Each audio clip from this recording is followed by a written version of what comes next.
was a student of Socrates. He lived about 400 years before Christ, just as a point of reference. He founded a school in Athens called the Academy, which became one of the most important schools in the ancient world. One of Plato's most famous students was Aristotle. Okay, you see the connection there? Socrates, Plato, Aristotle. They're all in succession. Okay, we'll hear more about Aristotle in lesson 6. Okay, so we'll cover him next week. Briefly, Plato believed that the world we see is not the whole story. That behind the changing things of this life lie higher, unchanging realities, which he called forms. We're going to hear more about that in a second. So he would agree with, like Heraclitus, that when you look at the world, things are in flux, things are changing.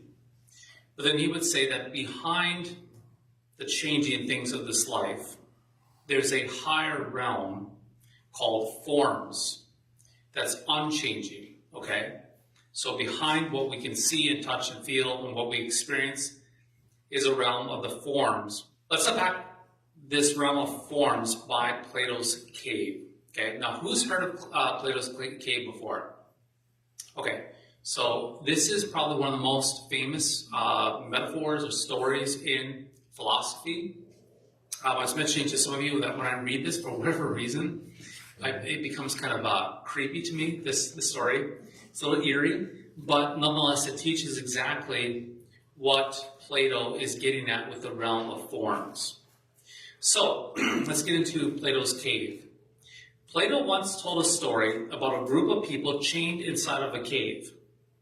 They had been there their whole lives. So, a group of people, they're chained in a cave. They've been there their whole lives. They could not turn their heads. They could only look forward to a wall. Okay? Eerie, right? Behind them was a fire. And between the fire and the prisoners, people carried objects back and forth. So the fire cast shadows of the objects onto the wall. And because the prisoners had never seen anything else, they thought the shadows were the real thing, the reality. But then one prisoner was set free. At first, as he was set free, the light hurt his eyes. He turned around and he saw the fire. Then he was dragged out of the cave into the sunlight. Again, it was painful. He could barely see. But slowly his eyes adjusted. He saw trees, he saw animals, water, the sky, and finally the sun itself. For the first time, he realized that what he had seen in the cave was not the fullness of reality. It was only shadows. Then the man returned to the cave to tell the others, but they did not believe him. In fact, they thought he was foolish. They were comfortable with the shadows. They mistook darkness for wisdom and shadows for truth. And Plato presses the point even further.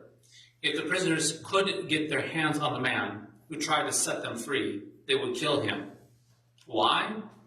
They would rather kill the truth teller than be dragged out of their comfortable shadows. That's eerie. But nonetheless, it points to what he's making as the point. The point being is these individuals are in chairs, they're chained, they can only see what? Shadows. And the shadows on the wall are not real. Okay?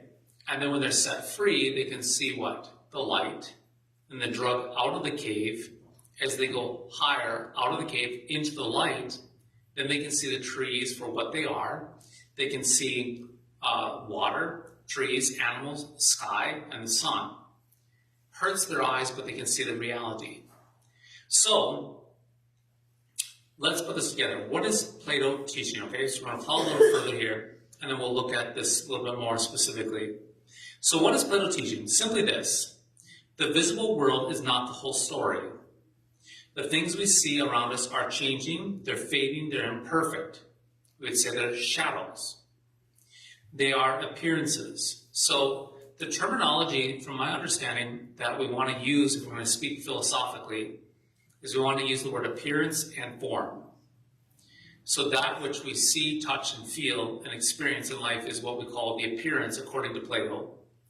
And the form is going to be that higher element of light or truth or form that is above the shadow or the copy. Okay?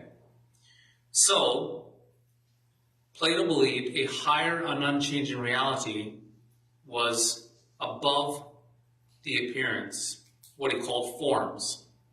So a beautiful thing may fade, but beauty as a form itself does not. A just action may be imperfect, but justice in the form itself remains. A good thing in this world may pass away, but the good, the form itself stands above all. In other words, Plato's cave is a story that distinguishes appearance, material realm, from the form, the immaterial realm. That is to say, the realm of forms was better than appearances.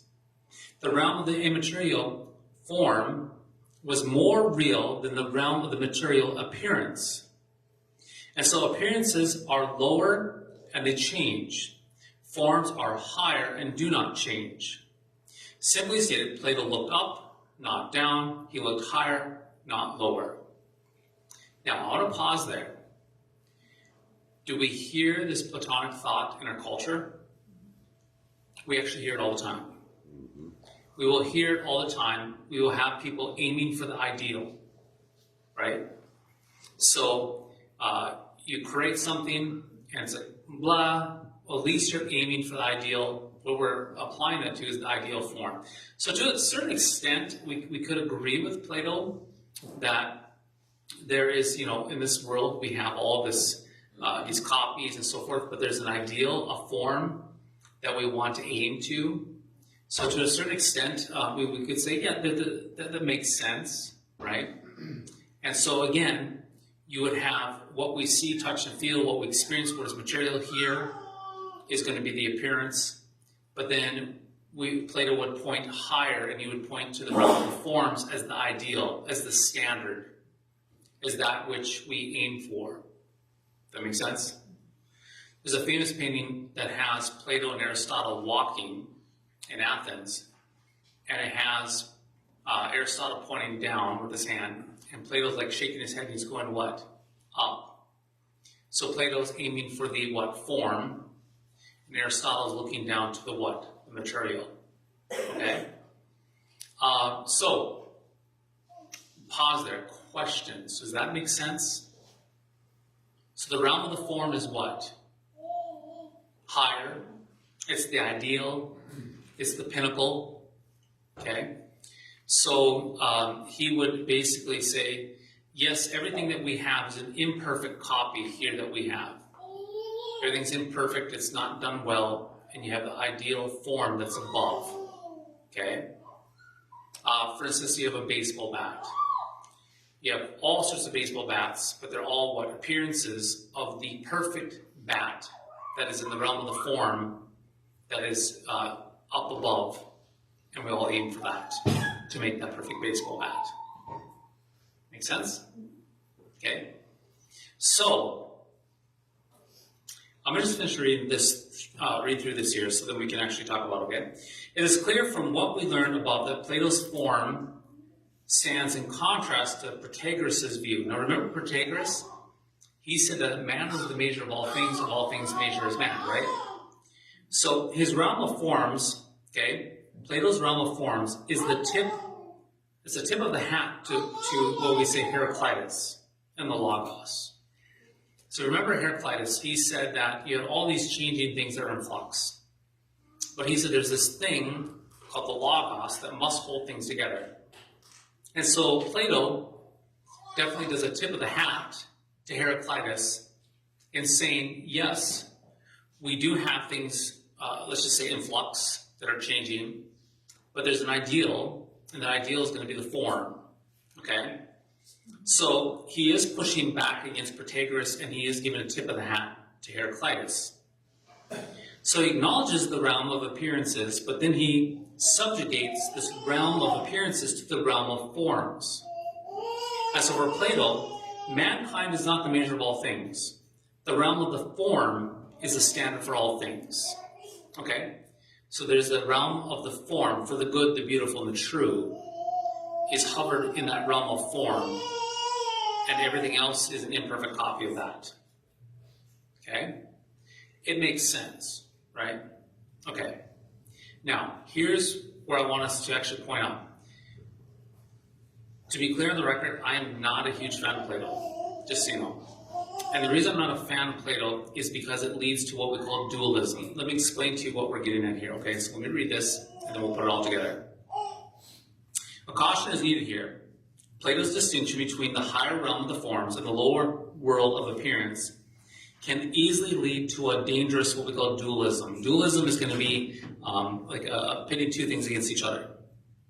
And so it can tempt us to think that the invisible things are good and the material things are bad. Now, this is where this leads to. This is Gnosticism. Gnosticism, at its roots, has this idea of a dualism that kind of can pull itself out of this Platonic thought. So Gnostics would say you have the realm of the material and the realm of the spiritual. And then what they will do is they'll say material bad, spiritual good. So then what ends up happening is you try to escape the material and you try to aspire to the, escape the material and escape to the spiritual. So then what ends up happening is you look at body and soul, you say which one's better. We say, oh, well, soul. Soul's better than body. Well, no. The soul is corrupted by sin just as much as the what? The body is. Okay? And that's where we can fail in Christianity. We can look at the body being what? Evil, and the soul being what? Good. No, both body and soul are both corrupted by sin, both originally created good, both are redeemed. So when a person dies, their soul is with Christ, redeemed from sin, and the body will what? It's not left in the grave. You see, here's the thing. This is how Gnosticism works. It says the material realm is bad, the spiritual realm is good. So you'll hear this, and you'll hear this in America right now. I was at a family funeral here in North Dakota, and the preacher lady was up talking about Susie being with Jesus, which I would have said, yes, her soul is. But you have a dead body in a casket, and she didn't even look at the casket. She didn't reference the casket. She didn't know what to do with the dead body. So she's painting Susie as being completely in glory with Jesus, which is true by her soul. But then we had this body that was there. She did not literally know what to do with it. And we went to do the funeral, and we kind of just discarded the body. And I told my wife, I said, we're in a Gnostic funeral. It's 100% Gnostic funeral. It was a Christian church, but it was totally being run by Gnosticism, where the preacher was, the soul is good, but the body, we don't know what to do with that. It's evil. No, the body is what? Created by God. Material things are created by God. God created it. He said it is good. It's marred by sin. But that body then is going to be what? Resurrected at the last day, imperishable. Right? So that's the problem with this dualism. Okay, so it can tempt us to think that the invisible things are good and material things are bad. That the soul matters, but the body does not. That salvation means that we need to escape creation rather than being redeemed with creation. So while Plato can help us think about truth beyond mere appearance, which we say there's an element of truth to that, we do not confess that we need to escape from the body. We confess the resurrection of the body. So at the great eschaton, this whole earth is going to be consumed by fire. We will be given a new heaven, a new earth. Okay, Peter talks about that. And all of creation will be given back to us. So we will literally have 2.0 resurrection bodies like this right now, where we can see, touch, and feel, right? And we will interact in like a 2.0 high definition way. Make sense? Mm-hmm. When I was a kid, I used to think to myself, heaven, I'll be very blunt, I used to think heaven would have been, I'm like, heaven's lame. That's how I thought. I'm like, I cannot understand why anybody would want to be in heaven, because the picture of heaven that I was given as a child, I don't know if this is the fault of the Sunday school teachers or the pastor or what, but my view of heaven was you die, and I had a wispy spirit that would wee and would bounce on the clouds and whisk through harps and maybe hug Charmin toilet paper, and that was what? That's what heaven was like. And I thought it was, I'm like, if that's heaven, no thank you. That sounds lame, it sounds miserable, it sounds what? Not human. And guess what? That's Gnostic. It is totally Gnostic. And then the other thing is, this is where the ascension is so powerful. Jesus ascended not as a spirit. He ascended what? Bodily. Jesus is at the right hand of the Father as a spirit. That's what Gnostics would want you to believe, that he's ascended as a spirit. No, Jesus is at the right hand of the Father with a body, with nail mark hands, side, and feet. With a body. Okay? So, what can happen is Plato can help us think about truth beyond mere appearances, which we would agree to a certain extent that there's some truth to that. But we have to be careful not to create a dualism where we confess that the body, material things, are somehow evil and the spiritual realm is holy. Furthermore, we do not despise creation. We confess that Christ has come to redeem creation. And so we must be careful not to impose Platonic ideologies over top of Christianity. And my friends, that is exactly what happens. So, I'll give you an example. Good works, okay? If we go the realm of Platonic thinking, we would then elevate that if you have a spiritual, emotional encounter, that somehow is more powerful than changing a dirty diaper. So if we think to ourselves that if I have a spiritual moving of my soul, and I have a spiritual profound feeling that I'm moved in my soul, in many churches that's what they aspire to deliver on Sunday morning, is a movement of the soul and to be caught up in an emotion, that is somehow more godly than what? A diaper? Changing a diaper is just as of a good work as having that assurance in the heart. Okay? So we have to be careful not to separate soul from what? Body. We covered this last Sunday here at St. Paul's with disembodied piety. Okay? Disembodied piety is actually the role of this dualism where we elevate soul and spiritual things above what? Material and bodily things. That makes sense? Let me ask you this. Platonic thought going the way of dualism, what does that do to the sacraments? Here's when people say, mere bread cannot have what? Mere bread and wine cannot confer salvation on a person. You know who says that? A Gnostic. There's no way that just mere what? Puffs of wind from a pastor, water in a font, bread and wine, material things can't what? They can't confer forgiveness of sins upon a person in the spiritual realm. Because why? Because bread and wine and water, a sinful pastor with puffs of air, that's all material, that's here. They don't have the power to what? Go up this way. And so those that have some of the, I would say, some more of the Reformed ideology, they are running their ideology of the sacraments according to Platonic dualism. Does that make sense? We would say no. Jesus, okay, Son of God, who is eternal, put on human flesh. Okay? So now all of a sudden when he puts on human flesh, that shows what? The material realm matters. And then he uses bread, he uses wine. He uses water to what? Confer forgiveness of sins. So, yes, when we have the body and blood of Christ in our hands, we actually have Christ, right? Not off in the distance, not spiritually off in the distance, not spiritually on a cloud. We have Christ physically right here in front of us. Those that go the way of Platonic thought cannot process that. They don't. The Neoplatonic dualistic thought. Mere bread, they can't do anything. Water can't do anything. It's just water, right? It's just bread. It can't do anything.